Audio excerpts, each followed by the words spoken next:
امید دولت سے نہ رکھو کہ یہ تمہارے لیے کوئی مستقل شے ہے اور یہ تمہاری وفادار رہے گی.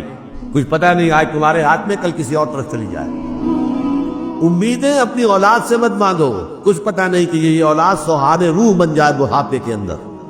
بجائے تمہارے لیے بڑھاپے کا سہارا بننے کے سینہ تان کر کھڑی ہو تمہارے سامنے اور کہے با جان آپ دقیقہ اسی باتیں کرتے چھوڑیے, آپ کا زمانہ گزر گیا, اب زمانے بدل گئے. اس وقت آپ سوچیں گے اچھا یہ جس میں نے اپنے آپ کو انویسٹ کر دیا, ہما دم لگا دیا اپنے آپ کو, اور آج اس کی کیفیت یہ ہے.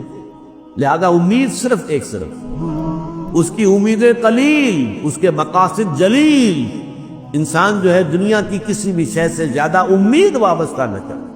ہاں امید اگر ہو تو اگر کوئی نیکی کمائی ہے, کوئی خیر کیا ہے, کوئی بھلائی جو ہے اگر اس کا ارتکاب ہو گیا ہے, تم نے اس کی کمائی کی ہے, تو پھر یہ کہ